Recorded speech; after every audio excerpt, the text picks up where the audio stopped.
Morning.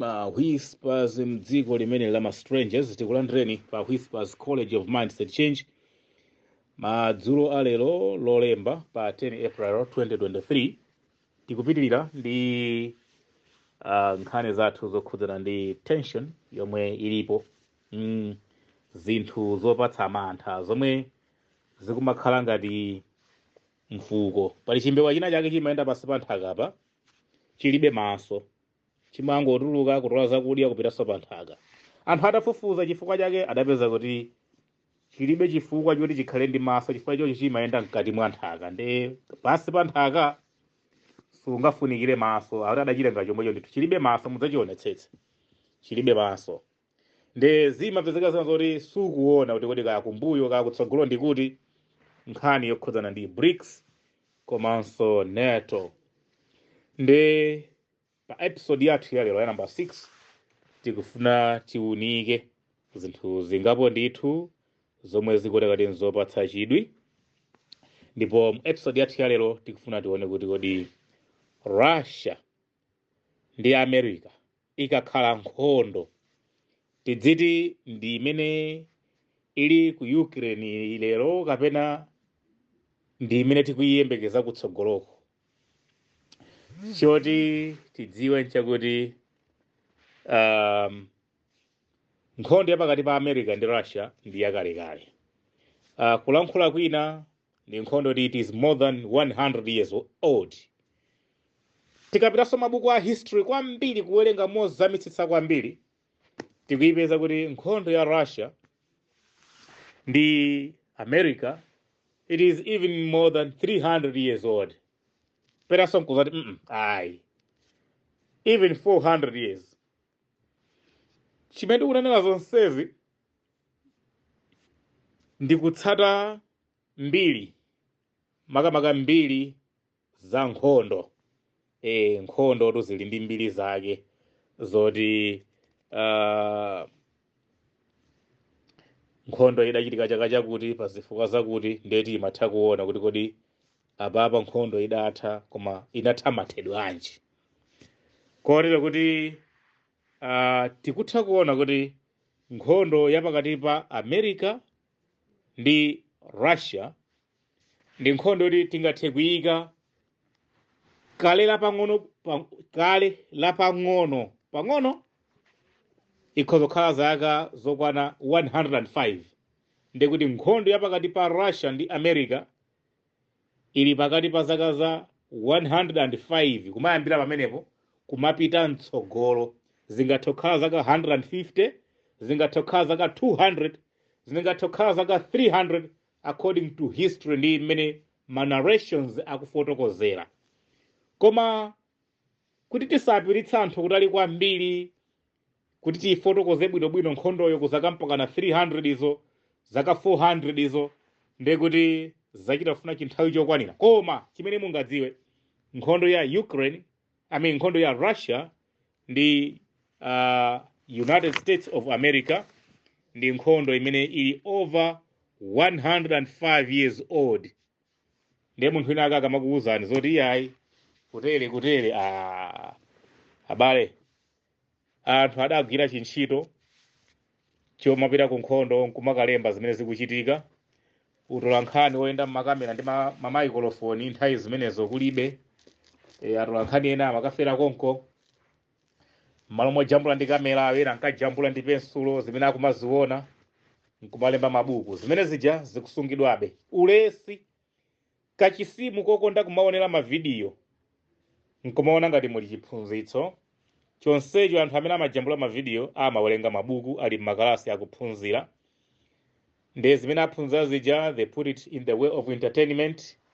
Ndi kumapanga ndalama zimene zimapanga resource iwacho kuti adzipitiriza panga ma research mu zinthu zina za phindu ndi za nzeru. Ndi kumalemera ndi kumakhala anthu otchuka pa dziko lapansi pano. Ife we are consumers.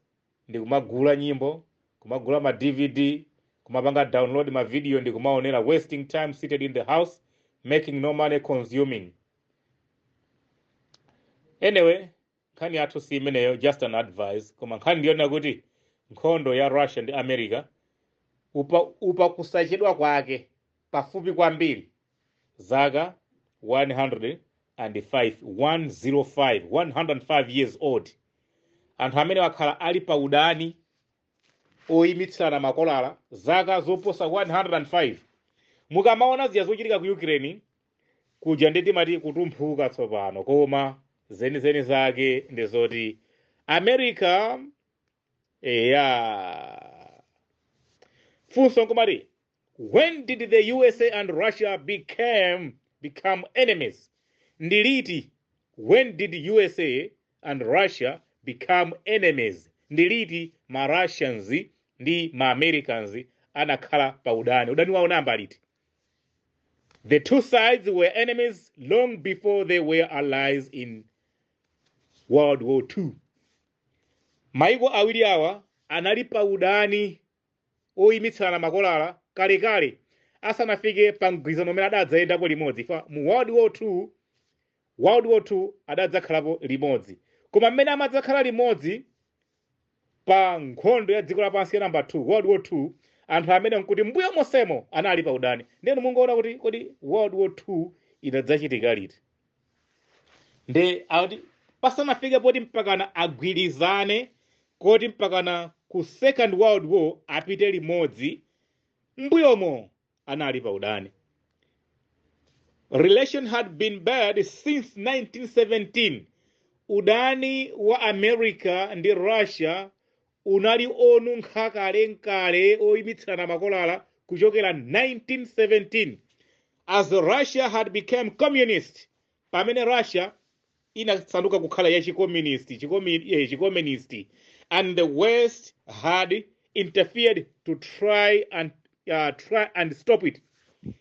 Maiko ambiri azungu ku Ulaya adalowerera kuti aletse kapena kuti athetse uchikomunisti wa Russia.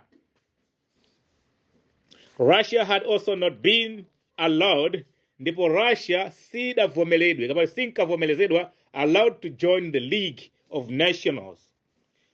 Kuchokera pa nthawi imene Russia adayamba kuyisala. Lero lino mukamati Russia akuyipasa sanction, zikanakhala zodabwitsa kwambiri lero kuti Russia kuyipatsa sanction ndi kupezeka kuti yavutika. After 100 years surviving ma sanction a America, lero in this advanced generation ukakhalebe munthu kumamvabe kupweteka kupanga sanction. Ma sanction odanamba kupatsa 105 years ago or beyond that ankakupatsa ma sanction. Lero lino andipatsa sanction nkumayembekezebe kuti indipanga chani. Umafika po samva ululu nkumanidwa chithandizo cha munthu. You stand on your feet, you feed and clothe yourself, and you stop bothering others. Ndikumadikirira kuti ukhale munthu opemphetsa. Ndikudabwa kuti understanding ya ma Europeans ndi ma Americans inali pati mmene amapereka ma sanctions ku Russia, pomayembekeza kuti Russia ivutika. Chonsecho Russia iyakhala ikudzitraina kudziphunzitsa moyo okhala osadalira. Chifukwa choti chani? Kupatsidwa ma sanction kwakhala kuli mu DNA yawo for over 200 years, for over 105 years. 2023 2022 mukayipatsa sanction Russia nkumayembekeza kuti zita mwina dziko lakali kanakhala ku Africa kuno kuona kuti ngakhale mavuto atabwera 20 times we don't learn a lesson. Koma amene sangakhale mzungu akenso ndipo sangakhale wa ku Russia. So chimene mungadziwe ndi chiona kuti pamene in 1917 pamene Russia idasanuka ya chicommunist, ndipo ma Europeans anapanga chigulu chawo ndi kufuna kulowerera kufuna kuthira nkhondo Russia kuti athetse chicommunisti. Ndipo Russia had also not been allowed, ndipo sadamvomere Russia to join the League of Nations. Sadamvomere kujoina nawo magulu osiyana-siyana ka European Union, kanjanchani Union, kandiya adamukana ukhala pawe kasunga joine magulu athu chifukwa cha mkhalidwe wako wa chicommunist. Meaning to say kuti and it was a part of my sanction. Liti 105 years ago. And you're still expecting kuti from that time kudzafika lero anali asanadziwe kuti ndi makhalidwe angawa azenzanga wa makonda ondisala. Ndipo apa chimene chingachitika nchoti ndiphunzire kuyima pandekha ndi kudzilongosola kuti akamandisala zakhala ndodziwa zochita. And you think nkhondo ya ku Ukraine ndi Russia ndi yadzulo 105 years pamenepo ndiye pafupi kwambiri, koma tikayang'ana mabukumu zikuoneka kuti nkhondo it's over 300 to 400 years, kuti tifukule mahistory osiyanasiyana malingana ndi maulamuliro amene akhala mu dziko la Russia ndi ma ancestors awo. Koma kuti those details tizapita tsiku lina. Ndiye china chimene mungadziwe ndichionena kuti tili pompapa china chimene mungadziwe nchenda kuti ankawakana kuti sangajoine magulu azungu maligi osiyanasiyana chifukwa chionena kuti iye Russia anali wachicommunist. In the 1920 ndipo mu chaka cha 1920s choka 1919 kumapita ku 1920, and things had got worse in the 1930s. Ndiye mugaza kuti masanction anayamba kwakhuthulira nawo ma Russians from 1917 kukafika mu 1920, ndipo mmene amakafika mu 1930 zinachita kuposa. Masanction anali kholophete udani wa America ndi Russia unachita kufika poti nkhani zina. Tipite page ina ndipo zikuoneka kuti kodi nanga mu Second World War chibukhu chachikuluchi tichiwerenga mojowajowa. Second World War anawina nkhondo ndani? Who won the World War II? Second World War, USA kapena Russia? Ndi ndani anawina Second World War? Zimene zitachitika from 1917, 1920, 1930 kunapeza kuti monsemo ubale wa America ndi Russia uli wonunkha. Asakuonana bwino, dziko liwina akumaonera kuti ndipo tili lalikulu. Koma wina asakumufuna nzaka atapezeka pa dziko lapansi pano. Ndiye kunapeza kuti anayenda limodzi choncho mpaka anakafika mu Second World War.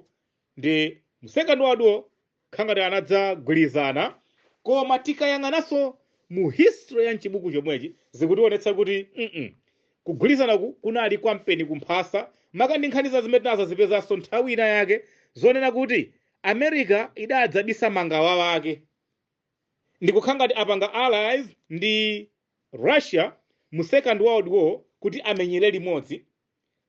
Chifukwa chona kuti ku Russia ko magulu adadzagawikana, kagulu kena kake ka anthu kadakadzakhangati kaukira, nde America idakajoina kagulu kameneko. Koma nkhani yonse inali yofuna kapanga spy kukafupikira mu Russia. Ndipo nkhondo ya Second World War II, Second World War tinene choncho itatha, tidadzanena poso kuti adayamba kufusa ma Russians kuti kudakwako mabwera kudzatithandiza nkhondo. Nanga masa nkhondo idatha kodi mudzipita liti? Ayi kungoti ifeyo ndege zilibe mafuta kutere. Ayi omwe aja amathandiziraja adayambanso kututumuka kuti ma Americans anabwera kuno ngati adzatithandiza nkhondo, koma zikuyamba kuoneka ngati alibe chidwi chofuna kubwerera kwawo. Ndipo kukhala kwawo kwa kuno kukuoneka kuti akukhalira ukazitape. Padadzayambanso kusaonana bwino. Chifukwa china chidadzakhala pamenepo. Padadzayambikanso kusaonana bwino. Ndipo mpaka na asilikali ena below 30 akhozotheka kuti anali 30 ngati 27 amenewo adakhala ku Russia ndipo adasowa. Russia kumfusa mkangoti kaya sindiudziwa. Pajati nkati nkhondo yatha. Nde ine ndinkaona ngati asilikali anonse anabwerera. Kuyankha kwake kudali kwa choncho. Ndipo padali kufusana kuti ukufuna kundiuza kuti mdziko mwanga muno asilikali akowena adalipobe. Chifukwa ine chimene ndiudziwa kuti nkhondo itatha asilikali wanu amayenera mabwerera. Nde ngati mundifusa za asilikali ndudabwaso kuti kodi anali adakali konkuno. Amenewo tikaona zikuoneka kuti anali asilikali pakati pa 27 ngati si 30. Musaiwale kunamwalira asilikali aku America over 337,000 pa nkhondo imene iyi. Komabe tiyang'ane kuti mu Second World War anthu awa anachita mgwirizano umene America ikuonetsa kuti udali ndi kampeni kumphasa. Adajoinana America ndi USA ndi kujoinana kupanga allies, and the allies powers won the war. Ndipo mu mgwirizano wawo adawina nkhondo imene. The USA was one of the allied powers and Russia was part of the Soviet Union. right? Which also fought with the Allied powers. So you could say that both the USA and Russia won the World War II. Ndekuti tikayang'ana amona kuti USA inkamenya nkhondo limodzi ndi ma Allied powers ake, pamene Russia inkasewera nkhondo ndi Soviet Union, ngati mmene union yawo inali Soviet Union, right? Ndipo nkhondo ija kuti tikambe mosanyengerera kapena mokoma mtima, ndekuti zimaoneka kuti inali 50-50, inatha, ndipo zimaoneka kuti Russia inawina, America inawina. Koma America sanazisiyire pompo, anapita kwawo ku USA, ndi kumene kuli planet yawo ija ya Hollywood, anakayamba kujambula mafilimu a propaganda omwe amaonetsa nthawi zonse USSR, Marine chanchani, Under Siege, zonse akuonesa kuti Russia inagonja pamaso pa United States. Koma in true sense, nkhondo imene Russia inagonja pamaso pa United States inakhala First World War, not Second World War. Malinga ndizimene tikuwerenga, sindalembe ndine, ngati kuli kunama, ananama ndi editor ameneyu, and ameneyu homework study of the New York. Anyway, tipite page ina, tikuona pene kuti nkhondo Second World War, tikuoneka kuti Russia ndi ndani onse apambana. Tipite pa page ina pamene tikuona kuti during World War II, katikati mwa World War II, the United States and the Soviet Union fought together as allies against the Axis power. America ndi Russia adadzamenya nkhondo ja limodzi polimbana ndi Axis power. However, the relationship between the two nations was at a tense one. Ngakhale twankamenya nkhondo limodzi chonje, ndisawubisireni udani ochoka ku First World War unali kuyendabe mu mtima. Nchifukwa takuwuzani kuti nkhondo itatha, ma Russians adadzamba kututumuka kuti nkhondo imene tili busy kumamenya nkhondo, America kupezeka kwake mu dziko lathu lino akupezekera ukazitape. Ndipo nkhondo itatha, ma Americans sanafuna kubwerera kwa onse. This is umboni tikupeza apa kunena kuti ngakhale kuti anapanga allies fighting against the Axis power, however the relation between the two nations was at a tense. Was a tense one. Sooner bwino here. America had long been wary of Soviet communists. America yakhala ndithu chili chinthu chosowetsa mtendere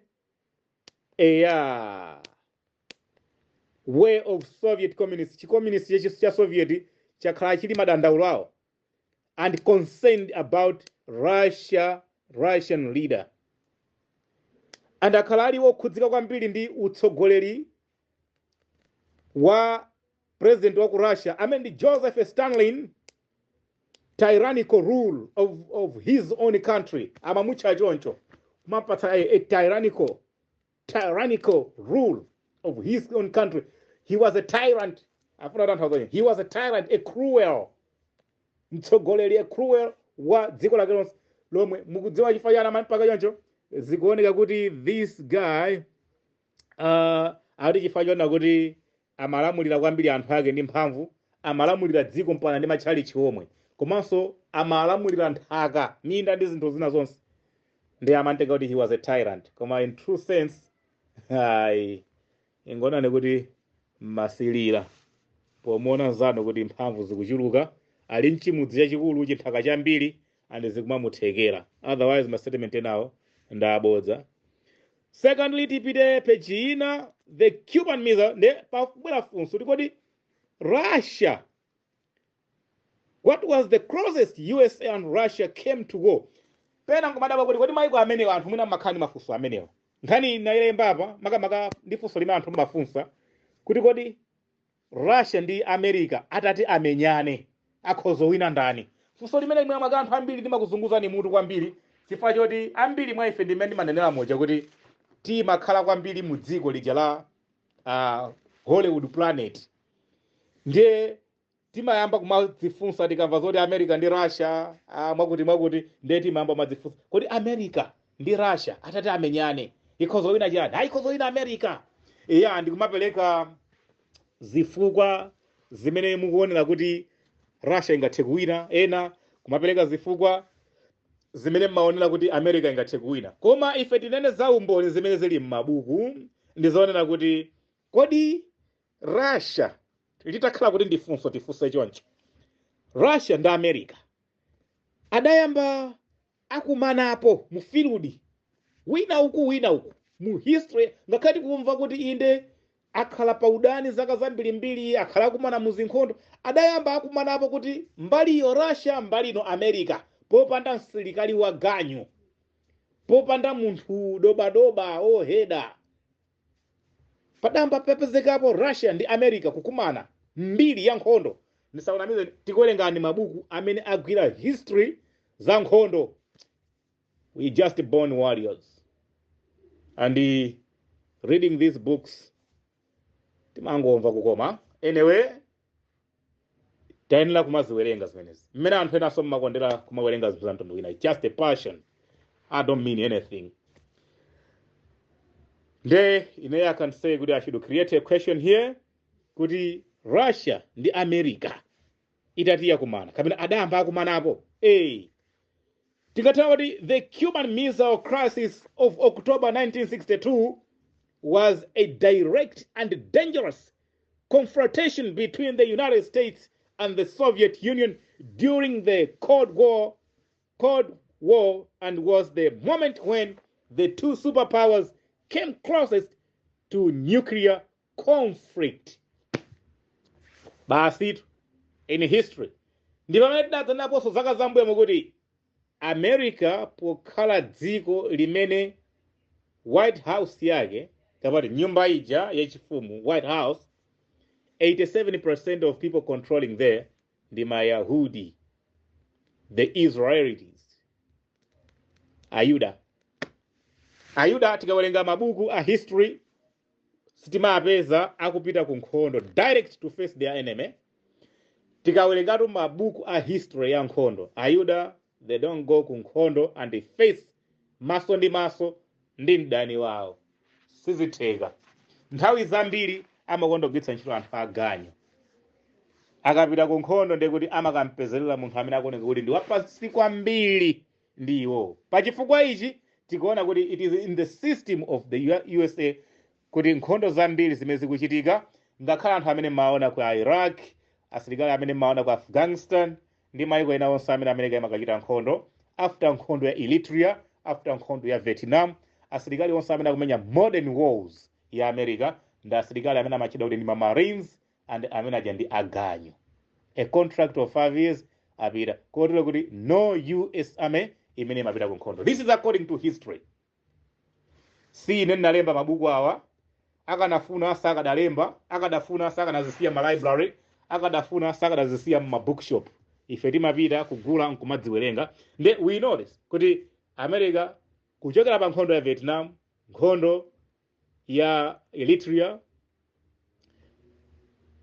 nkhondo ya Afghanistan yoyambilira imene anayijambula filimu ndani uyu Sylvester Stallone, Rambo 1, Rambo 2, 3. From that time asilikali onse amene akumenya nkhondo modern wars ndi asilikali aganye. 5 years contract, 10 years contract zatha. Amankandatu anyamata amene akuona ngati alibe zochita, ma school dropouts ndi kumapitisa ku school ya asilikali masiku ochepa and deploy them kuti adzipita adzikapha ma civilians, kaphana kapanga exploit maiko azinzawo. Izi ndi zimene iwo ali. Pachifukwa chimenecho tikupeza kuti chaka chokha chimene adakumanapo anthu amenewa America ndi Russia maso ti maso ndi kununkhizana volovolo, zikuoneka kuti it was in 1962. Inali 1962. Ndipo akuti kumeneku kunali ku Cuba, the Cuban Missile Crisis. Ndichifake Cuba pano imaona bezowawa zonunkha, nkhani yake sikuti Cuba ili ndi mlandu wina uliwonse, koma chifukwa choti Cuba ili ndi ubale ndi Russia. Nde America amaikhaulitsa Cuba ngati galu wa ndani kodi? Ngati galu wa Russia. Ndichifanya kemwana kuti Russia akumuthidzimula Ukraine mosamumvera chisoni pomuzindikira kuti the same thing happened with Cuba. Pamene iyeyo Russia ankafuna kumanga maziko mu Cuba, America ankaona ngati it's a threat. Sizingatheke iweyo Russia udzakhale pa Cuba apa USA. Ndelero lina zikupweteka kumati kodi nthawi ija zinkapweteka ine ndili pa ubwenzi ndi Cuba, ndi Cuba zinkaoneka kuti ndi mphepete mwenimweni mwa United States. Ndelero lino ufuna ine ndisamve kupweteka pamene iweyo America ukufuna kudzakhala mphepete mwenimweni mwa Russia border Ukraine ni Russia, ufuna kudzakhala mu Ukraine. Ine ndisamve kuwawa zimenezo. Koma iwe unamva kuwawa in 1962 chifukwa cha Cuba. Ine ndikufuna kupanga zopanga mu Cuba. Mpana Cuba mpaka lero kupitizabe kulandira zilango, ma sanction osakhala chifukwa kuti Cuba ndi mlandu na uliwonse. Koma kulandira zilango on behalf of Russia, in case you don't know that one. Abale, yanisabisireni ndikungowerenga. But I just love reading. Ndezi kuoneka kuti nkhondo imene adaona napo idali imeneyo andi inali nkhondo yopsa kwambiri, anangonunkhizana moti zikanati zida za nyukiliya zilire pamene pomosakhala bwino, ndekuti bwezi mwina Russia ndi America bwezi kulibe lero ka ena feso bwezi kulibe. Koma idali nthawi yokhayo imene anthu amenewa adakumana pafupi kwambiri, meaning to say nkhondo zina zonsezi amaonana but from the distance. Zomangopsezana mafoni, zomamenyana 100-200 kilometers away. Koma ku Cuba inali nkhani ina, the Cuban Missile Crisis, October 1962. Ndiye chaka chake chimenecho. In 1962 unali mwezi wa Okutobala. Kungosilira kuti kukanakhala kwa Ngabu tikanaona kuti mukanatani Okutobala mamenyana nkhondo. Chabwino tipite page ina pamene nthawi yathu ikukhanga likusendera program yathu ali likhala 30 minutes. Koma zikuonekanso kuti nthawi yachita njiro kwambiri. Koma chimene tinganene kuti musayiwale, Russia itapambana nkhondo limodzi ndi America, ngakhale kuti mgwirizano wawo udali wapendapenda, zidaoneka kuti Russia idadzalowako mu NATO, ndipo kenako pa 1 April 2014, lero date ndi 10 mungathawelenga kuti padusa zaka zingati. 1st of April 2014 Russia idalengezesa kuti yatuluka mu zochitachita ndi gulu la NATO, ndaleka kutenga gawo pa chilichonse chochitika mu NATO, pa military, zamalonda, chilichonse chokhudza NATO zisamandikhudze nawo. Russia adalengeza choncho. Apatu panali pa 1 April 2014 Russia kuzituluka kuzilavula malovu za NATO. Ndi bwino ndingokhala wopanda gulu ngati imene ndingakhalira poyamba imene munkandisalira muja. Ifa ndikuona kuti ngakhale nkhondo ija tidakamenyera limodzi, Second World War tidakamenyera limodzi, koma zondiyikira kampeni kumphasa ndiona ngati sizikutha. Ndikuona kuti kucheza kunkwabodza nkoposa ndipitirire ndi masanction amene munkandipatsa ja ma 1917 aja. Za NATO zanuzi dzipangani nemene mulibe. Anatuluka Russia 1st April 2014 out. Wazituluka si member wa NATO, osandikhudzisapo chilichonse. Ine si wa NATO ya sandikhudze nawo. Russia amene akutuluka. Tipite page ina tikuyang'ananso kuti kutuluka kwa maiko azungu mu NATO sikoyamba. France 1966 France nayonso idatulukaso, idayamba yatulukapo mu NATO. Ngati meti makambira dzulo muja kuti azungu they could see BRICS coming, ankaiona BRICS kuti ikubwera kutsogolo kuku kudzabuka BRICS. Ngati sizakhala China ndi Russia, ndeti muna idzakhala India ndi Africa. Koma ndithu ankaona kuti these people, maiko awawa amene ali ndi big population iwawa, ndeti chinali chiopsezo. Palibe chinthu chimene wakhala akuchiopa mzungu wa ku Europe kapena ku America kuposa population ya ma Asians ndi Africa. Ndechifaka anafuna kuti tikhale ndi umphawi wosatha, in order kuti we cannot develop in any nuclear weapons development and chan. Ngakhale sozopanga advance pa nkhani ya nkhondo ndi maphunziro tikhala nazo kutali. Anthu oti timakhala ndi njala daily, pali nthawi yoganiza kuti nyukiliya imagwira ntchito bwanji. Tiyeni kaye nyukiliya yayikulu ndi thumba la 50 kg la fertilizer imene ndi nyukiliya. Pakadali pano tikuona kuti France in 1966 inayamba yatulukapo mu mgwirizano wa NATO. Izi zinachitika chifukwa chani?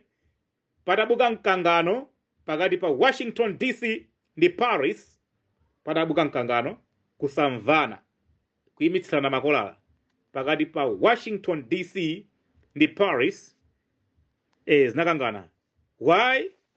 America inkakana kuti amusiye France nayenso adzipanga mmene angamapangire pa nkhani ya zida za nkhondo. Ampatse mwayi oti nayenso adzitha kuchita mmene angamachitire. Malamulo ankaoneka kuti pa nkhani yopanga zida za nkhondo malamulo amapendekera mbali imodzi, mbali ya America, makamaka zikamati zida za nkhondo zimene zide kuti manyukiliya amenewo. Ndiye France adaona kuti ngati zili choncho nkoposa ineyo lomunero mundingotuluka ndisakhale pa NATO, ndiye ndikamapanga manyukiliya angawa zikhale zoti basi kadziwa wekha nkhutu wafulu zisamakukhudzeni. Ndi Russia ndani uyu France anadzatulukapo mu mgwirizano umenewu ndi kuyima payekha. Kenako ma Americans adaona kuti what a big mistake. France ndi munthu oti apanga zida za nyukiliya, ndi anakwiya kutuluka mu mgwirizano wa NATO nkumapanga manyukiliya zimene zimayamba kuonekanso kuti ndi chiopsezo. Nkhani yokhayokhayo tidzayikambanso pa nthawi imene America dares to give sanctions, kuapatsa ma sanction maiko oti akumapanga manyukiliya mpaka na maiko folo kuapatsa ma sanction. Iyi inali a straight directive iwauza kuti pangani gulu. According to analysts, analyzation imene tingapange kunena kuti mistake imene America inapanga pali ma western anapanga ndi yopereka ma sanction ku maiko oposera 5 omwe ndi opanga zida za nyukiliya. That is a straight directive yonena kuti formani gulu inu amene ndakupatsani ma sanctions. That is Iran, China, Russia, North Korea and India, kuphatikizapo mwa maka Afghanistan ndi Pakistan. Chongwa kuchulutsa kuapatsa ma sanction maiko amene akuoneka kuti ndiopanga zida za nyukiliya osafuna kupanga nawo ubale wabwino. Ndi chizindikiro chokwanira chowauza anthu aja kuti yambitsani gulu lanu. Ndiyoti likhala gulu la anthu 10 onsewo ndi kukhala oti ali ndi ma nuclear weapons opyokoka. Anyway, ndimene aonera apaso adone kuti the idea anagwiritsa ntchito apa pa dziko la France imene atuluka mu gulu la NATO in 1966 ndipo lakhala lili kunja kwa gulu la NATO kudzafikira mpaka 2009 pamene anapanganso renegotiate France ndi kubwerera kukajoinanso NATO. That move inali move yabwino yopanga negotiate back ndi ma French ndi kupanga sofomu kuti ma French abwerere mu NATO. Koma kuti with their selfish and arrogant, popeza kuti Francis anali mzungu zawo, ma Indians, ma Chinese ndi anthu akuda amaone ngati zinyalala, yet one of the biggest mistake. Sana fune kwa anyengerera, sana fune kamba anawo mwantendere, sana fune panga zinthu amwe bwino, ndi kwapatsa ma sanction anthu aja ndi akwanitsa kupanga form kagulu kawo kamayiko opanga manyukiliya okhaokha. Ndeti ngathana choncho kuti chaka cha 1996 France inatuluka chifukwa cha zoti zimene sizingatheka, ndipo amene anali President Charles de Gaulle amene ndithu anatani dzakambiranaso ndi gulu limene la ma westerns komanso ma Europeans kuti abwerere mu NATO, and amene kumene kunali ku Strasbourg Kerry Summit.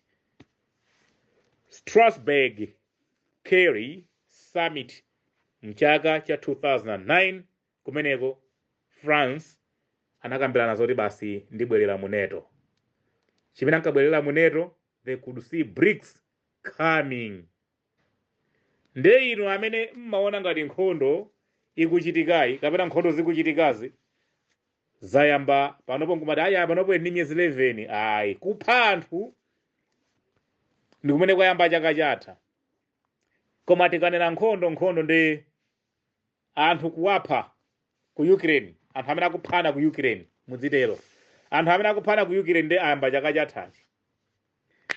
Mwina kuphana ukuku ngati mene timamvera za nkhondo za ku Israel ndi Palestine amanena kuti panopo padusa miyezi 11. Akamati miyezi 11 amati kuchokera pamene adapanga mgwirizano othetsa zipolowe. Samati miyezi 11 yokuti pamene chipachiyambeni cha nkhondo ya nkhondo imeneja, it is over 40 years now to 50 years. Pamene tikakamba za Ukraine nazonso tingathenso lankha chimozimozi kuti nkhondo ya pakati pa Russia ndi NATO kuphatikiza kuti the whole Europe and America ndi nkhondo yoti it is over 105 years old. Komanso chimene ngati choti ndi udani wapakanthawi ndipo wakhala kuyenda mma stages. Kwa lero lino tisiyaneka yepompa ndiye tidzaone kuti takambapo apo tangosongola mistake yopereka sanction ku maiko oposa folo. Maiko onsewo ndi kukhala kuti ndi opanga zida za nuclear yomwe ikuoneka kuti it is a straight directive yokuwuzani kuti muyambitse kampu yanu. Koma nkhani ingakhala apa ndiyona kuti sanayikepo chinthu china chake chimene ndi safety and health measures. Ionena kuti what will be the consequence ngati maiko tikuapatsa sanction iwo atadzaganiza zojoyinana. Pamenepo ndi pamene chidima chinabwera. Chidzachitika ndi chani ngati maiko atikuapatsa sanction iwo onsewo ndi kukhala opanga manyukliya atadzaganiza zojoyinana. Pamenepo ndi pamene pakufuna kuti tsiku lina tidzabwere tidzapasanthule. Kwa usiku uno tiye tisiyaneka ipompa. Musayiwale mnali pano pa Whispers College of Mindset Change. Nkhani ndi kuwerenga mabuku, kuziona zinthu ndeti dziganiza bwinobwino. Kodi zimenezi zikufuna tanthauza chani? Kutsogoloko tikamadzamaliza ma episodes athu mwina tidzakhala tili ndi direction. Musayiwale sitikupanga zinthu kuti tingathe kulepheretsa nkhondo tisachitike. Koma ngati zizichitika tension imakhala yosiyana. Ngati munthu utakhala kuti ukudziwa kuti zikuchitika zinthu zakuti tension. Anthu amene anavulala kwambiri ndi COVID-19 anavulala chifukwa chosowekera a rightful information. Anthu amene adayoyoka kwambiri ndi HIV and AIDS ndi anthu amene adapezeka ndi HIV and AIDS mu zaka za 1990s. Chifukwa chani? Tinkati munthu wa AIDS kapo imene wamwera amadzi ndikamwera ine ndimwalira nawo. Tinkagoneka kanyumba kaokha. Zakudya zawo akazisiya timakataya. Zofunda zawo osagwira. Discrimination and stigma. Tinkafuna kufupikirana ndi munthu wa AIDS. Tinkamva uthenga olakwika okhudza ndi HIV and AIDS. Anthu ambiri amene anamwalira sanamwalira chifukwa kuti HIV inali yoopsa. Anamwalira chifukwa cha information imene nkawapeza. Ankaoneka ngati amwalira kale. The dead man walking. Ayi ngati anthu akufa koma amayenda pa dziko pano. Amasalidwa mu zinthu zambiri. Amamva kupweteka osakhala amamva kupweteka matenda. Amamva kupweteka kusalidwa zolankhulidwa ndi anthu ndi zimene zimachitikira pa moyo wawo. Ambiri amamwalira ngakhale kuti anali ndi machances oti akanatha kuchira kapena akanatha kukwanitsa kukhala moyo wautali. Unlike lero pamene anthu akupeza information yolondola yokhudzana ndi HIV and AIDS. Ndi zinthu mapezeka kuti anthu fe mumationa zimbina, dibwidibwi, zimachesti, nkumaoneka kuti chonse chili bwinobwino mkatimo tiyendika chilombo. Chifukwa chani? Tili ndi information yoyenera, tikutsatira madongosolo pa nkhani yokhudzana ndi HIV and AIDS. Though kuti AIDS yo sinathe koma anthu akukwanitsa kuyipanga hando.